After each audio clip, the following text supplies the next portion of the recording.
Primeiro livro de Samuel, capítulo de número 8, a partir do verso de número 1. Tendo Samuel envelhecido, constituiu seus filhos por juízes sobre Israel. O primogênito chamava-se Joel, e o segundo Abias, e foram juízes em Berseba. Porém seus filhos não andaram pelos caminhos dele, antes se inclinaram à avareza e aceitaram subornos e perverteram o direito. Então os anciãos, todos de Israel, se congregaram e vieram a Samuel a Ramá. E lhe disseram: Vê, já estás velho, e teus filhos não andam pelos teus caminhos. Constituí-nos, pois, agora um rei sobre nós, para que nos governe como o tem todas as nações. Porém, esta palavra não agradou a Samuel quando disseram: Dá-nos um rei para que nos governe.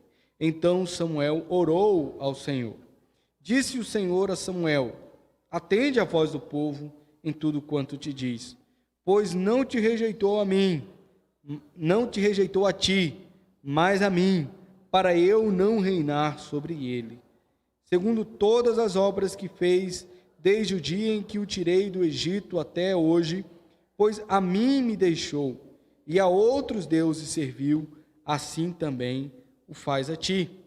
Agora, pois, atendei a sua voz, porém adverte-o solenemente e explica-lhe qual será o direito do rei que houver de reinar sobre ele.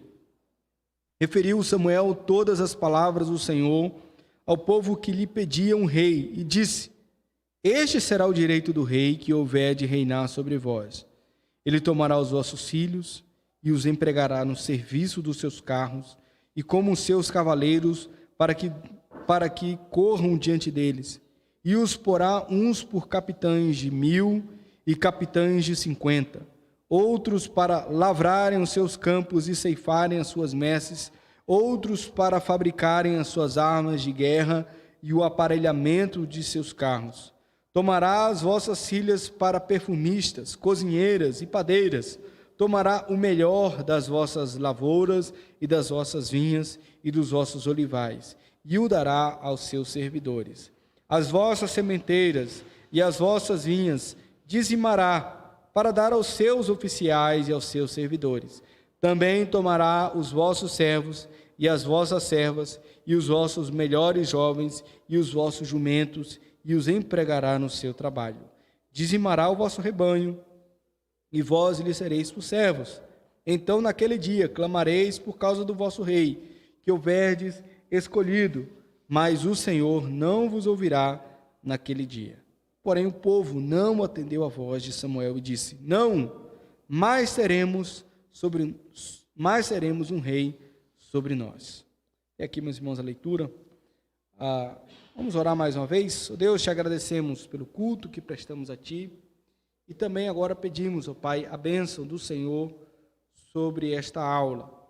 Que as nossas mentes, os nossos corações sejam moldados pelo Senhor, para pensarmos, ó Deus, de forma que honremos o Teu nome. Mesmo em um assunto tão complicado como a política, como as ideologias, que venhamos, ó Deus, nos submeter primeiramente à palavra do Senhor. Senhor Deus, que nós oramos no nome de Jesus. Amém. Meus irmãos, alguns têm dito que a democracia é o melhor sistema de governo que foi criado, na história da humanidade. O sistema de governo, então, que nós temos no Brasil é um sistema democrático, não é? O povo, de tempos em tempos, é chamado para votar, para eleger os seus representantes. E eles são divididos o poder é dividido em 3 esferas. Os irmãos vão lembrar disso daí. Quais são? Poder legislativo, poder executivo e o poder judiciário. O poder legislativo, então, que é escolhido pelo povo, é o tipo de poder encarregado de criar leis. Então, se o povo, a maioria do povo votou naqueles candidatos, naquelas pessoas que criam as leis que eles criam deveriam então ser leis que apontam para a vontade majoritária do povo. Então, o povo, democraticamente, escolheu aqueles representantes para que eles, então, criem leis que venham, então, atender o benefício, venham atender em benefício do povo. Será que, de fato, nós temos aqui a melhor expressão de governo que foi criada na história da humanidade? Eu tenho minhas dúvidas, né? Eu tenho minhas dúvidas. Eu, particularmente, isso é uma visão minha, não precisa ser uma visão dos irmãos, porque não existe nada na Bíblia que de fato, diga que seja assim. Mas eu creio que a monarquia seja o melhor dos sistemas de governo. Esse é o meu entendimento, não precisa ser o entendimento dos irmãos, né? Mas a maioria aí dos cientistas políticos vão dizer, não, a democracia é o melhor sistema de governo, é o menos pior entre os sistemas de governo que existe. E há, então, uma tendência de se acreditar que esse sistema, então, de governo, muitas vezes ele possa andar em uma incorruptibilidade, ou seja, é o melhor, ponto final, e assume, às vezes, uma postura incorruptível e até redentora, porque as pessoas então dizem, a voz do povo é a voz de Deus, né? O ditado latim, vox populi, vox dei, a voz do povo é a voz de Deus. E de fato aí toma uma dimensão que ela vai além de simplesmente ter um sistema de governo e passa a ser um sistema que faz com que aquilo seja visto como um redentor, um salvador, um Deus. Claro, né? Porque a pessoa diz, a voz do povo é a voz de Deus, ele está colocando então aquilo que a maioria do povo está dizendo como sendo sim de fato a vontade de Deus. De fato, as Escrituras não nos mostram assim. Prova disso então é aquilo que nós lemos muitas vezes nas rebeliões do povo de Israel, onde às vezes a maioria do povo estava fazendo o que era mal perante o Senhor. Então porque a maioria estava fazendo aquilo, deixou de ser pecado para ser correto, para ser, então, não, agora, antes era pecado, agora já não é mais pecado. Por quê? Porque a voz do povo é a voz de Deus, o povo está fazendo isso, o povo está dizendo isso, então deixou de ser uma transgressão. Então, muitas vezes nós vemos o povo errando, o povo se desviando dos caminhos do Senhor. Então, há um perigo aí, porque nós colocarmos o povo no lugar de Deus, nós então colocamos aqui a idolatria, ou é praticado o pecado da idolatria. Alguém comentou da seguinte forma, onde quer que se alegue que uma política pública é correta simplesmente porque a maioria apoia, vemos que a democracia já se tornou uma ideologia genuína. Então, aquilo que nós vimos nas lições anteriores a respeito de ideologias, por mais então que se diga a respeito de liberdade, de vontade popular, a democracia, então, quando ela assume esse totalitarismo da verdade, se torna também uma ideologia e precisa então olhar com critério. O que nós então olharemos aqui nesta lição é como que de fato a Bíblia vai nos orientar como povo de Deus a vivermos em uma democracia. Como nós devemos, então, nos comportarmos em uma democracia como é a que nós temos no Brasil, aparentemente, né? Primeiro, a centralização do poder e a opressão do governante. Nós vemos aqui nesse texto como que o tempo que Israel estava vivendo era o tempo dos juízes. Se vocês pegarem aí os 5 primeiros livros da Bíblia, nós temos a criação, depois Deus vai resgatar o povo do pecado, e nós temos aí o chamamento de Abraão, Isaac, Jacó. Passou um tempo, eles foram para o Egito, lá no Egito ficaram 400 anos como escravo, e Deus levantou uma pessoa para libertá-los. Quem foi? Moisés. Moisés, então, libertador do povo de Israel, não era rei de Israel. Ele não era também sumo sacerdote do povo de Israel. Ele também não era o profeta reconhecido ali, o profeta. Mas ele era ao mesmo tempo todas essas coisas. Não havia Israel maior profeta que Moisés, não havia maior rei ou legislador que o próprio Moisés, e aquele que falava face a face com Deus não sendo um sacerdote, foi Moisés. Então, ele cumpre, né, esse papel de governança total em Israel, mas ele não era o rei de Israel. Quando, então, nós olhamos para a figura de Moisés, nós vemos que depois isso vai ser replicado também. Quem é que vem depois de Moisés? O sucessor de Moisés? Quem? Josué. Vocês falaram com tanta desconfiança que até eu desconfiei. Será que era Josué, né? Foi o sucessor de Moisés. Ele vai fazer as mesmas obras que Moisés, vai conduzir o povo de Deus. A diferença agora é que o povo não está mais no deserto. O povo que está sob o cuidado de Josué está na terra prometida. E quem vem depois de Josué? Uma boa pergunta, né? Quem é que está governando o povo depois de Josué?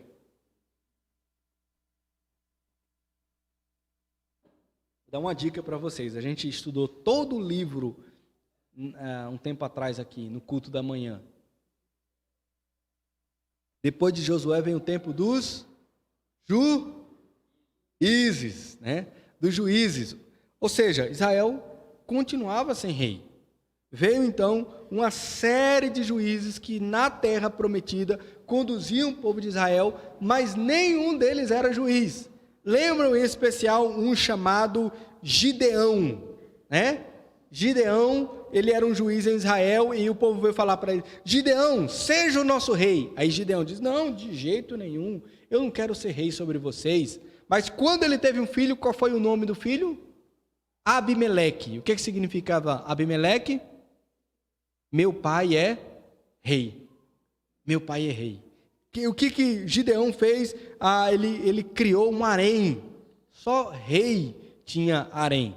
Ele cobrava do povo dinheiro, né? Um tipo de imposto. Para ir, ele fez um centro religioso na sua cidade.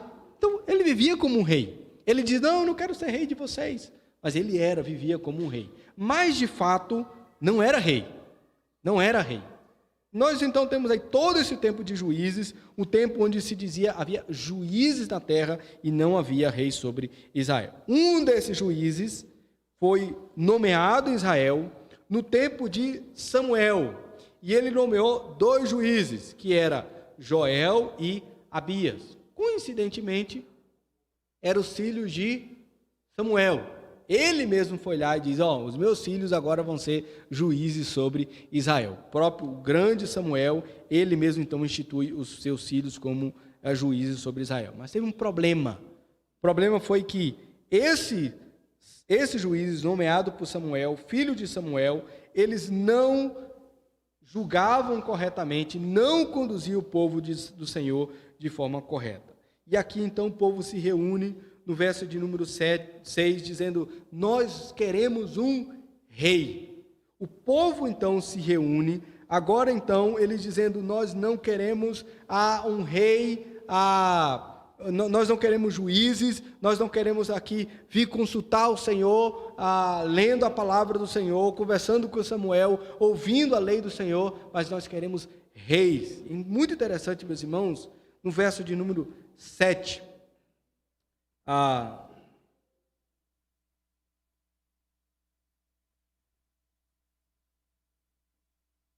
o verso de número 7 diz assim: verso número 6. Porém, esta palavra não agradou a Samuel quando disseram: dá-nos um rei para que nos governe. Então Samuel orou ao Senhor. Não, é verso 5, perdão, enganei aqui. O verso 5 diz: vê, já estás velho, teus filhos não andam pelos seus caminhos. Constitui-nos, pois, agora um rei sobre nós, para que nos governe como tem todas as nações. A motivação que esse povo então tinha para que eles tivessem um rei é para que eles fossem iguais às outras nações. Interessante, meus irmãos, porque é justamente isso, aquilo que Deus está fazendo com Israel, dizendo: vocês não serão como as outras nações. Por qual motivo é proibido para o povo de Israel se casarem com pessoas estrangeiras que não adorassem a Deus? Por quê? Porque diz: vocês são a minha nação, o meu povo separado, vocês não são como as outras nações. mais ou menos como aquela repreensão que as mães fazem, né? Mãe, mas está todo mundo fazendo. Aí, mas você não é todo mundo, né? A mãe diz isso, e é o que Deus então diz ao seu povo: vocês não é todo mundo. Vocês não são iguais às outras nações. As outras nações se prostram diante de deuses falsos, são idólatras. Vocês têm a mim, eu sou o Deus de vocês e vocês são o meu povo. Vocês não são iguais às outras nações. E é interessante, meus irmãos, que aqui é justamente vem e coloca o dedo no lugar onde não devia, porque Samuel se sente tão ferido com isso, mas Deus, eles estão abandonando, justamente eles querem ser como as outras nações.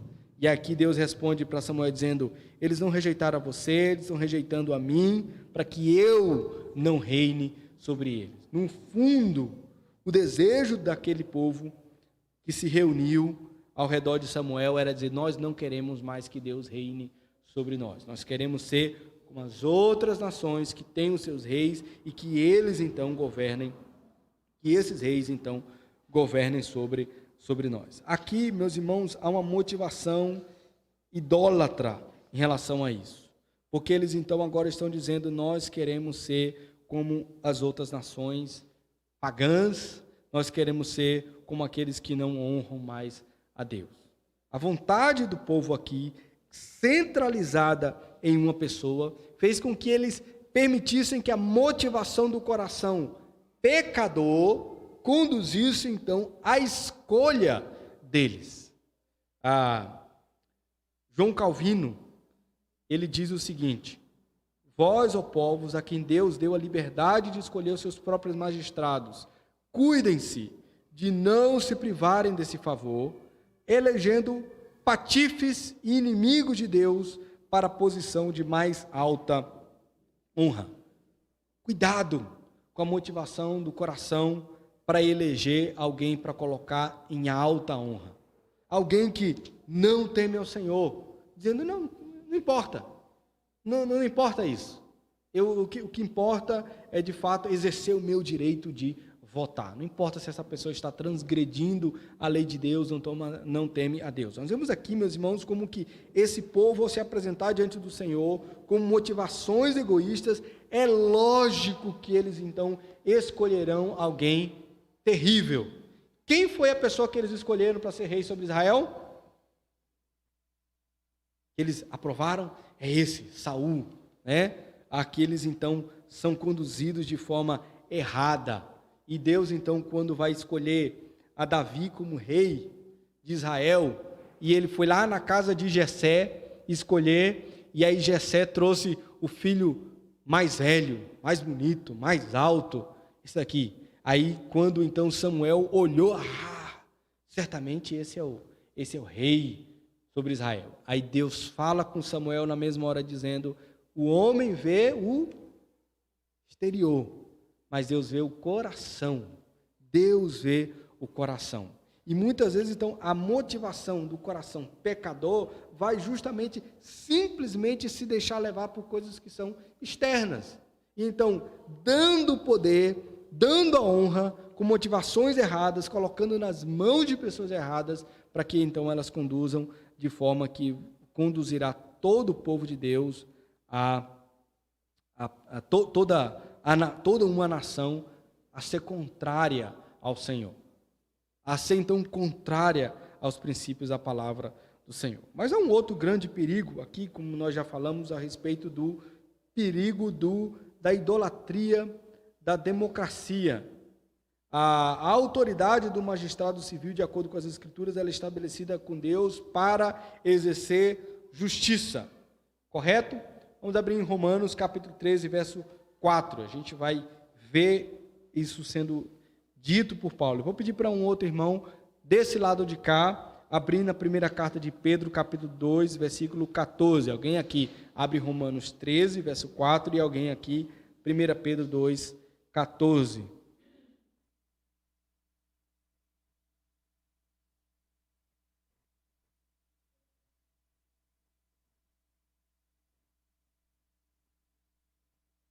Quem abriu em Romanos 13, 4? Luciano, você pode ler?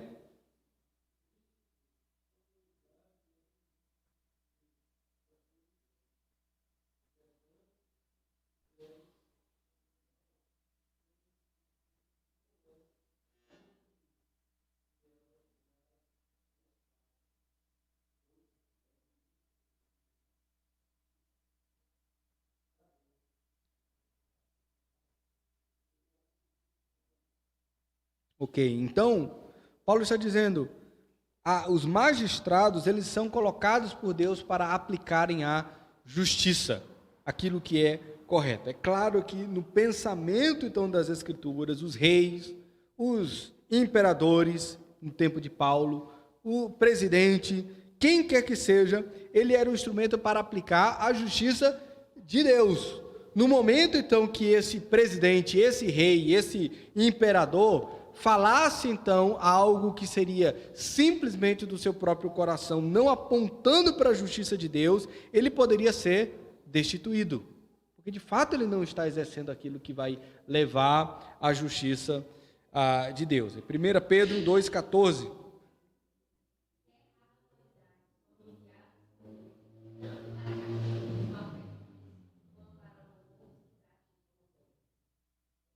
Isso mesmo. Então, de fato, a prática do bem, a prática da justiça, elas devem então estar alinhadas àquilo que Deus está dizendo. Então, um pecado, ele não deixa de ser pecado simplesmente porque o rei está dizendo.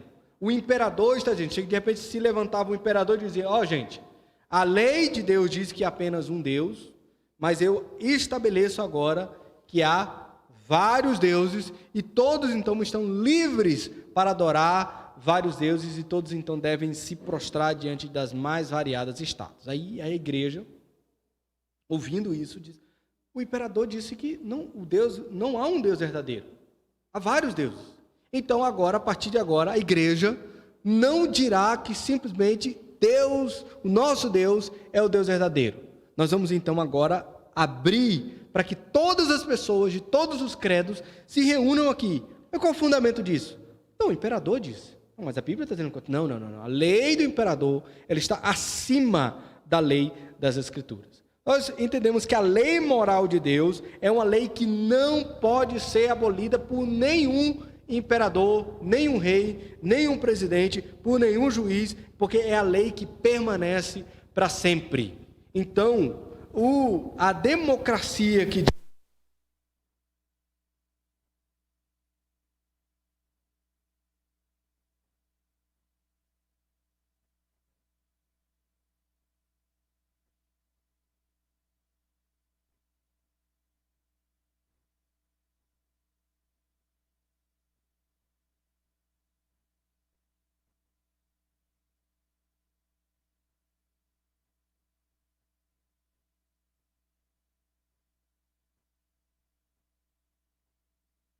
igreja, o povo de Deus, ele precisa combater esse tipo de pensamento idólatra. E às vezes nós vemos alguns crentes praticando esse tipo de pensamento. Porque pensa assim, não. Vamos pegar um exemplo bem em voga desses últimos dias aí a respeito do aborto, né? Por exemplo, quando se fala do aborto legalizado até 3 meses de gestação. Não, é legal. É permitido. Não, agora pode. Aí, de repente, nós temos um advogado crente, vai defender diante de um tribunal. Não, está na lei. É permitido. Não, o advogado crente tem que entender que aquilo, mesmo sendo aprovado, então, pela lei do país, ele ainda é um pecado. Ele ainda permanece sendo algo que a igreja deve dizer: não, isso daí é pecado. Não, mas foi o povo que disse. A lei... O povo votou, o povo fez um plebiscito, o povo colocou deputados, colocou senadores que permitiram que isso fosse aprovado, colocou então gente que conduziu nessa direção, porque a lei aprovou, agora então nós vamos concordar que isso é correto. Não. A lei moral de Deus, ela proíbe algo e ela vai permanecer valendo, permitindo ou proibindo até então, por toda a nossa existência. Não é até que então um governador venha a abolir essa lei. O correto, então, é nós avaliarmos as leis que o povo, então, deseja à luz das Escrituras e não simplesmente à luz da maioria. Kuyper, que foi um grande político holandês já há muito tempo e era pastor também, depois deixou de ser pastor e foi ser político, diz o seguinte no livro chamado Calvinismo: em oposição tanto à soberania popular ateísta dos enciclopedistas, como a soberania do Estado panteísta dos filósofos alemães, o calvinista mantém a soberania de Deus como a fonte de toda autoridade entre os homens. Então, nós, mesmo vivendo em uma sociedade, uma sociedade democrática, nós não abandonamos a soberania de Deus. Quem governa com as leis morais e quem governa todas as coisas é o próprio Deus, e nós então mantemos a nossa submissão em relação àquilo que Deus estabelece na sua lei. Então, um conceito que muitas vezes as pessoas vão dizer, mas e a liberdade? Onde está o conceito de liberdade? Para nós, o conceito de liberdade é o conceito de submissão à lei do Senhor. Esse é o conceito de liberdade que nós temos, de fazer aquilo que a lei do Senhor, então, nos orienta, nos diz. E isso está relacionado um ao outro. Vou pedir para algum irmão abrir em Tiago, capítulo 1, verso 25.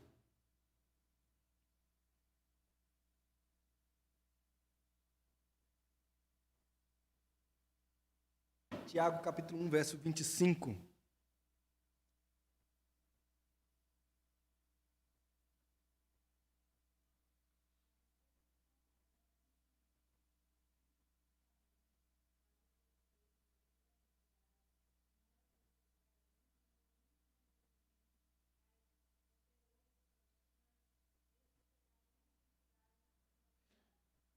Ok, veja bem aí como Tiago, ele alinha, né, a lei perfeita, lei da liberdade. Ele coloca, então, a lei e a liberdade um ao lado do outro. A nossa liberdade, então, é a liberdade para nós andarmos em submissão àquilo que Deus está dizendo. Nós somos agora, em Cristo, livres para obedecer aquilo que Deus está dizendo. Então, não é uma liberdade para nós irmos na contramão da lei de Deus. Então, ainda que nós vivamos em um país que venha estabelecer algumas leis, nós temos aqui a necessidade de nos levantarmos contra essas leis. Então, a igreja tem todo o direito de se posicionar, dizendo, não, nós somos contra o assassinato de crianças dentro do ventre da mãe. Nós somos contra a entender e estender que a formação básica de uma família ela pode ser feita entre pessoas do mesmo sexo.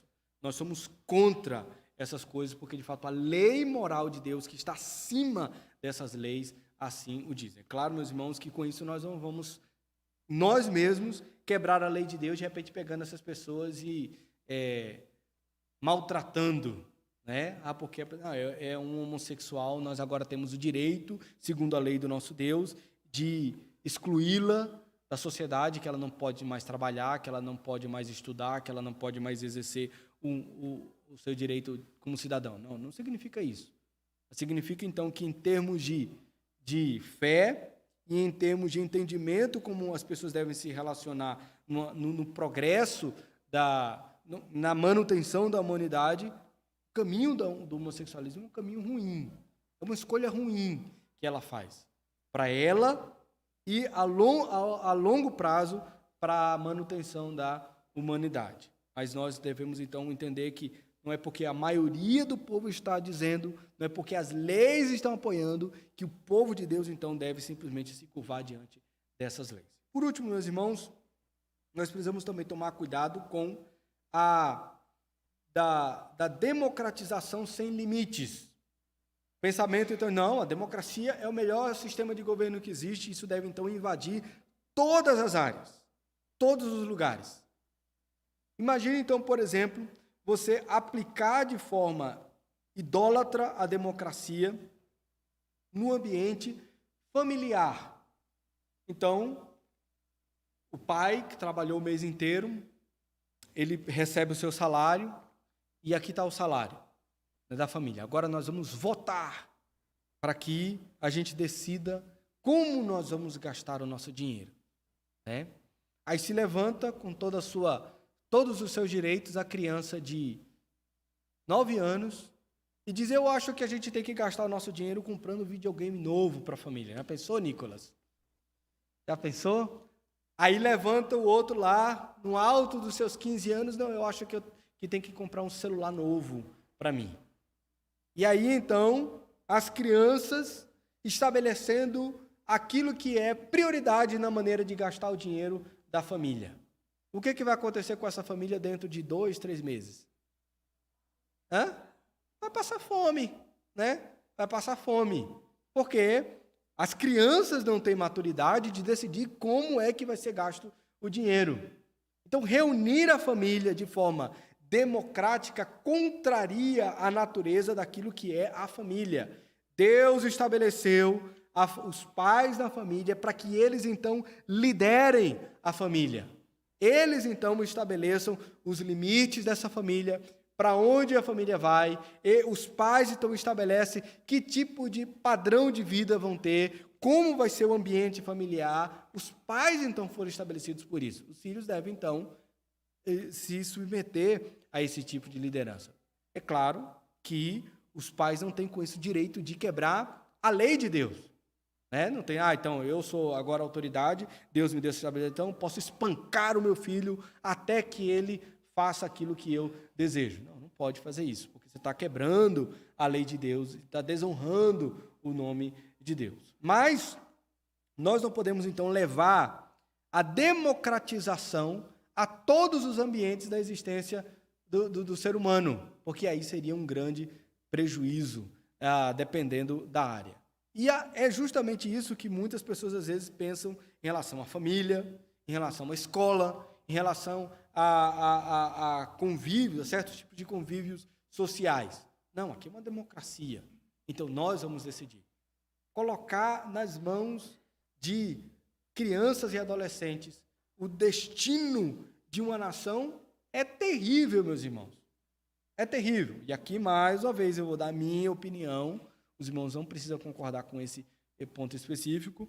Eu creio que é um engano colocar nas mãos de adolescentes de 16 anos o destino do país. Por quê? Porque esses mesmos adolescentes, eles não podem ser responsabilizados pelos seus crimes. Eles não podem cumprir uma pena como um maior de idade.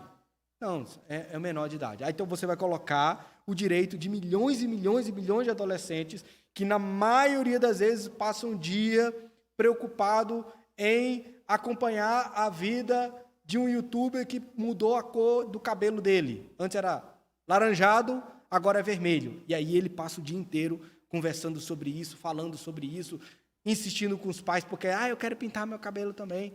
E aí coloca na mão de um adolescente o destino de um país. E isso é ruim para o país. Nós temos lá em Isaías, quando fala a respeito do povo ser liderado, e fala como é terrível o povo ser liderado por crianças. E agora você, então, na democracia, você tem a possibilidade que adolescentes escolham quem vai ser o presidente do país, quem vai ser o senador, quem vai ser um deputado. Os adolescentes, muitas vezes, não sabem aquilo que eles querem para a semana seguinte. Para a semana seguinte. Imagine, então, escolher um representante que vai governar bilhões e bilhões, que tem na sua mão o direito de mudar as leis.